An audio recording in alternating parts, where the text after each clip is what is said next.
All right, welcome back to our series of African art. Let's talk about it as we look at Africa's contemporary music. So we're gonna continue on with another established African musicians, that is Fode Musa Soso, also Gambian born, whose primary instrument is the kora, which he plays when he plays electrified in a fusion form.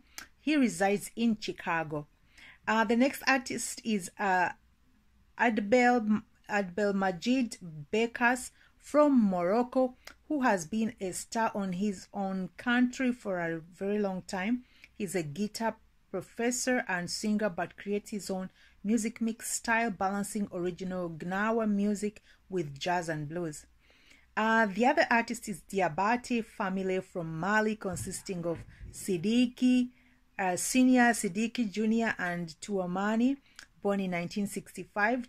Tuamani has been involved in many collaborations. He's a master choral player, sometimes fusing with flamenco, together with Ali Fakar Toure, who has led a whole orchestra composing of musicians from the old Mande Empire of West Africa, playing the kora, ndembe, balafon, bolombato, together with the guitar and electric keyboard. The other artist is Sona Jobato. I enjoy her music. I love her music. Is a cousin of the Diabate family and the first female player on a line of 71 generations. For more insight into her incredible family, you can always go on Google and check her out. I shared a song, one of her songs about Gambia, but I'm planning on doing I believe on our next live event I might include her on the list of I might create a playlist of her music and share that with you at some point. Okay, so the other one is the Muhammadu Salih Suso, who has been playing the chorus since he was 8 years old and still plays at 20 and plays the 21 string style instrument he played as a child, but now is in sophisticated performers in Gambia and the United States. The other artist is Hope Masike, who is a musician who resides in Harare, Zimbabwe, and essentially plays the mbira, but also plays a number of percussion instruments and has a soulful and sultry voice. Her music is a blend of mbira, jazz, and afropop. Her highly charged performance incorporates dance, while her personal presentation is elegantly individual and contemporary in approach, conquering with ease her male-dominated environment. Traditionally in Zimbabwe, females do not play the mbira. Okay, this actually, she reminds me of Shiwoneso, who was also playing, she played the mbira. All right, so she also has been on a number of tours to Europe with her band and has had live collaborations with a number of renowned musicians, most notably with Shalif Keita in Harare, Zimbabwe in 2015. Shalif Keita is also another artist whose music I really enjoy. We actually did a playlist of his music on our 11th anniversary. You may want to check that out on YouTube. We did a selection of some of his beautiful tunes and attempted to dance to some of them. All right, so I would like for us to talk about the African drums before we conclude this episode. So let's chat about. So traditionally, the drum was the heartbeat, the soul of most African communities. Drums have been an intrinsic part of the African life for the centuries and for the countless generations. An ancient instrument used to celebrate all the aspects of life. In Western culture, drumming is most often about entertainment. In Africa, drums hold deeper symbolic and historical significance. They they herald political and social events they herald political and social events, attending ceremonies of birth, death, and marriage. They spark courtships, they herald homecoming and going, and they accompany religious rites and rituals, calling up ancestral spirits. They are used as an alarm for a call or arm strings. All, I beg your pardon. They are used as an alarm or a call to arms, stirring up emotions for battle and war. They can also inspire passion and excitement and even cause trances, a momentary loss of consciousness to either the drama or the listener.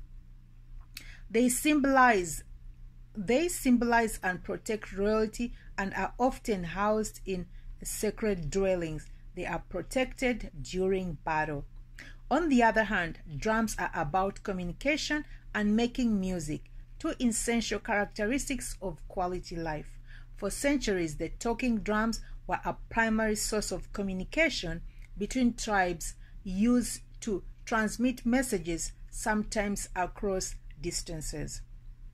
African music is a total art form closely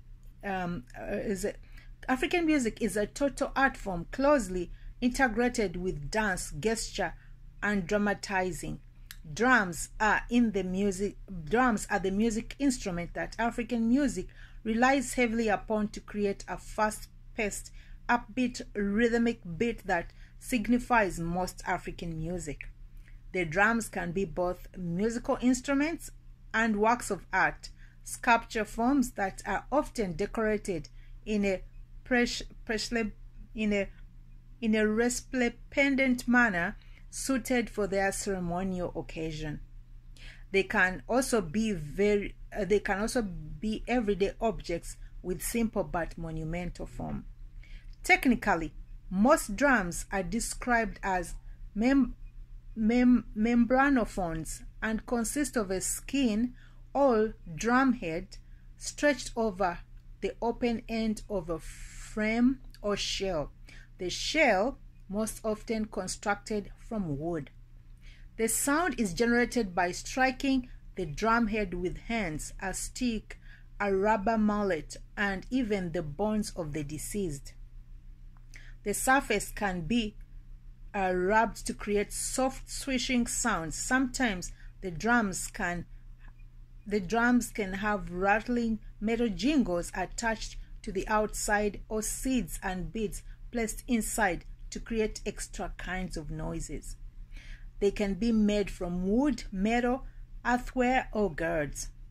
Their form can be tubular, hourglass, circular, oval, ball, kettle, globette, or barrel-shaped. They can be round, square, hexagonal, octagonal, or placed within a frame. Open drums are single-headed with an opening at one end, and closed drums are single and double-headed with no open end. In size, they can be tall or diminutive, like the tom-tom. In general, the bigger the drum, the lower the tone, and the more tension in the head, the higher the note. While drums are the best sounds, they can have handles or straps and can be held under the armpits. They can be rested on a wooden support, and they can have feet or pedestals standing on their own. Being carried on backs or held between all on the knees. They can be played singly or in pairs, or be part of a large group drum ensemble with graded tones and pitches. Drum chimes are mounted in a frame, tuned to a scale and played by a team. Drums vary from being heavy cube girls to sounding the ngoma, to slender beaters tipped with the rubber or elegantly carved thin sticks. Idophones refer to the ndungu, log, or slit drums, which create sound not by beating or rubbing, but by the instrument vibrating, having been struck, shaken, or scraped. The membrane of the drum is most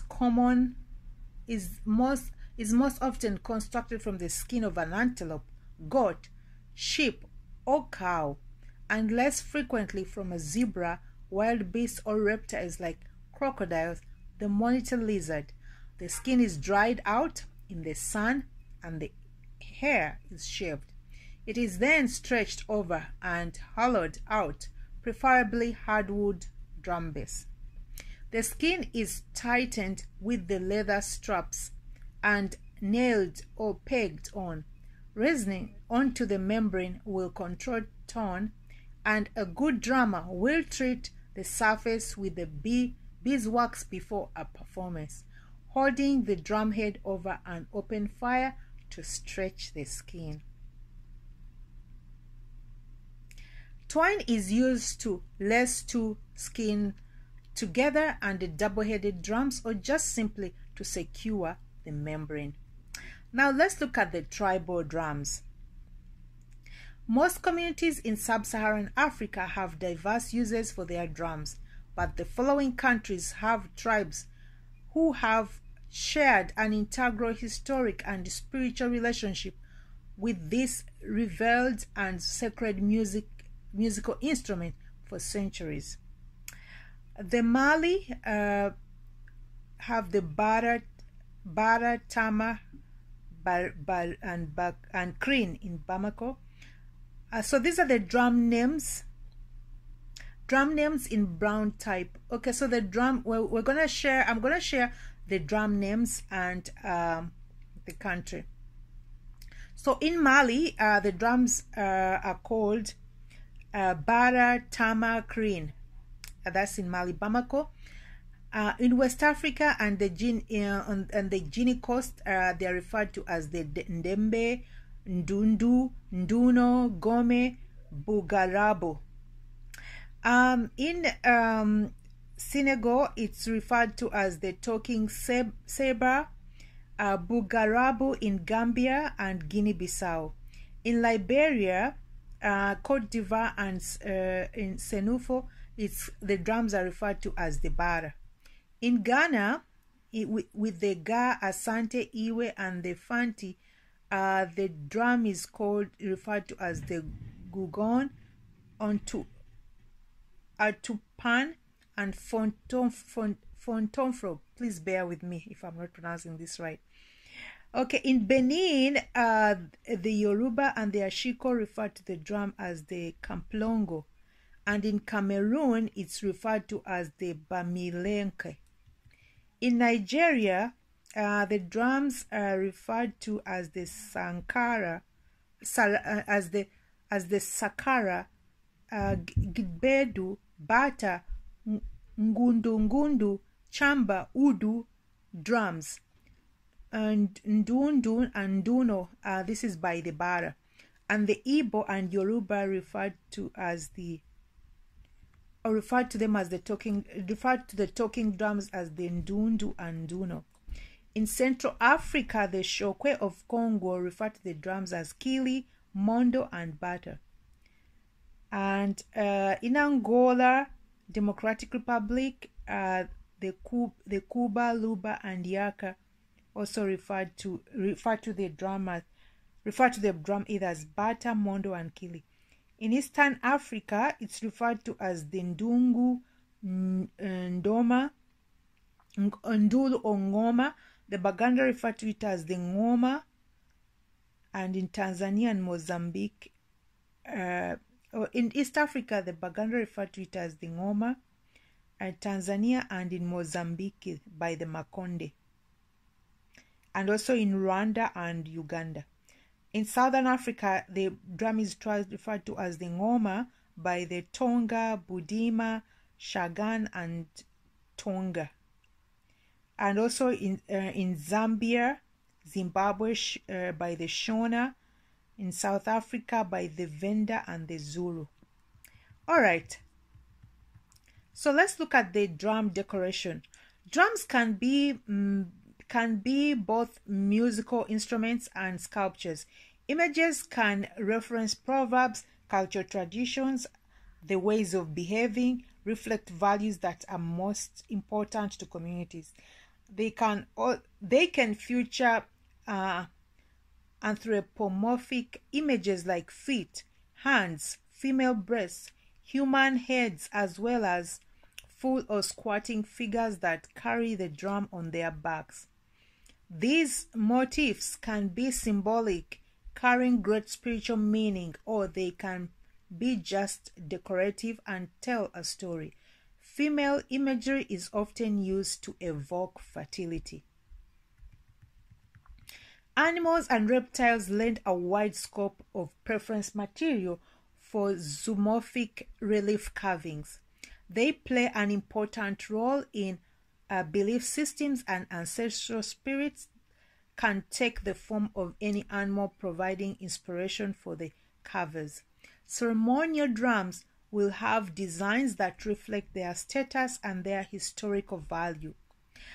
The careful execution of the carving and consideration of the imagery used fosters both prestige and belief in the tribal subjects. The Mondo people of Central Africa use geometric shapes and forms to create visually stunning drums. Drums are treasured assets of any African community. Their vibrant and rhythmic sounds stirring up emotions and helping to carry on noble traditions, inspiring new traditions to keep a sense of belonging, discovery, and pride. Let's look at the modern African drums and drumming. A beat is the first thing we hear in life. No wonder that African drums has taken the world by storm, inciting passion, inspiration, self-expression, and healing in the drummers on just about every continent of the planet. Drums exist in a modern context in Africa in three major ways. They are still used as the traditional manner for celebrating ceremonial events, rituals, and spiritual healing, a rhythmic representation of each happening in the cultural life of a village or a community. They are often employed as tourist attractions in many African countries, promoting and exhibiting African heritage and culture. They can be part of an exciting extravaganza featuring costumes, music, dance, and poetry. They can take any shape and form as long as they emit the required sound. So, below we have a photo drums used in Shangaan Festival in Zimbabwe. Drums are made from the tin cans with interest skin emblems in Shangaan, Zimbabwe. They are also part of a social enterprise that uplift and empower local communities by connecting the traditions of the modern market. The old ways are kept alive and relevant. Projects like this one raise the profile of the impact drums have on both traditional and modern societies. The influence reaches deep into the hearts and homes of all corners in the world. And then there is music, just pure, uninhibited, joyous, making music and dancing to the sound of the African drum and its infectious primal beat and rhythms. So, as far as the drums go, that's about it. And I think we definitely we're gonna conclude our episode, African art. Let's talk about it. As far as the musical instruments go, we'll be coming back with another episode. So we've come to the end of this one for now. I hope you enjoyed it. Please, if you enjoy content like this, or if you want to support us in making more educational content like this, do not forget to follow us on whatever platform you're on right now. And also do not forget to go and subscribe to our YouTube channel. Do not forget to check out our website, because we need your support for us to continue sharing and making time to create more content like this. Once again, thank you so much for joining us today. This is yours truly, Christine, with Exhibit Africa Inc. This was compiled by contemporaryafricanart.com, brought to you by courtesy of Exhibit Africa Ubuntu Initiative. Until our next episode, ciao for now.